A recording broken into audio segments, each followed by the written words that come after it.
ప్రస్తుత ప్రపంచంలో ఎక్కువ మంది అప్పుల అప్పారావులే.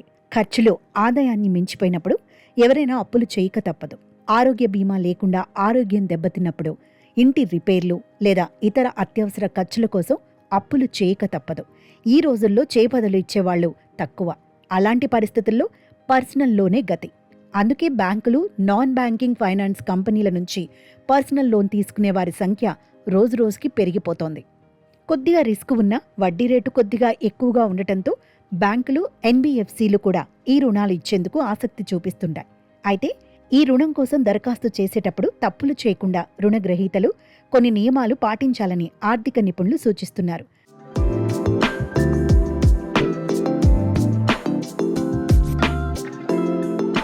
రుణం తీసుకునేటప్పుడు తగిన శ్రద్ధ వహించకపోతే పర్సనల్ లోన్ వల్ల అనేక ఆర్థిక ఇబ్బందులు ఎదుర్కోవాల్సి వస్తుందని హెచ్చరిస్తున్నారు.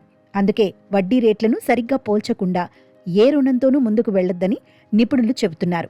వడ్డీ మొత్తంలో చిన్న వ్యత్యాసం కూడా రాబోయే సంవత్సరాల్లో చెల్లింపు ఖర్చులను గణనీయంగా ప్రభావితం చేస్తుందని అంటున్నారు.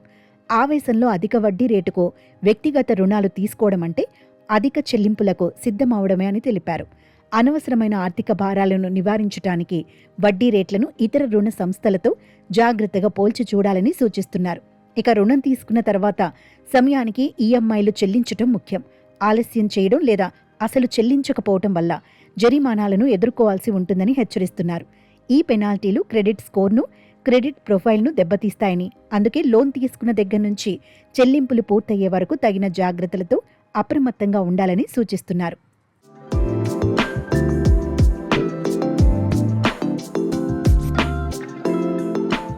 మరోవైపు స్పష్టమైన చెల్లింపుల వ్యూహం లేకుండా రుణం తీసుకోవటం వల్ల నెలవారీ బడ్జెట్ అస్తవ్యస్తమై డిఫాల్ట్లకు దారి తీస్తుందంటున్నారు.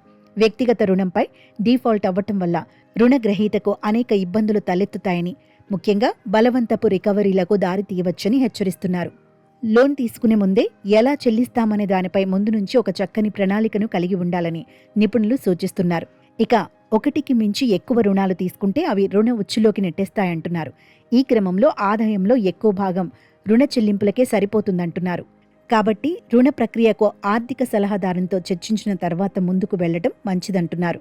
బ్యాంకులో రుణం కోసం దరఖాస్తు చేసిన ప్రతిసారి అది క్రెడిట్ స్కోర్పై ప్రభావం చూపిస్తుంది. ప్రతి పర్సనల్ లోన్ అప్లికేషన్ ఒక హార్డ్ ఎంక్వైరీగా నమోదవుతుందని, ఇది రుణ దరఖాస్తుపై ప్రతికూల ప్రభావం చూపుతుందని చెబుతున్నారు. అందుచేత ఏ రుణ సంస్థ తక్కువ వడ్డీ రేట్లతో సరళమైన నిబంధనలను కలిగి ఉందో ముందే విచారణ చేసుకుని ఆ రుణ సంస్థకు దరఖాస్తు చేయటం మేలని చెబుతున్నారు.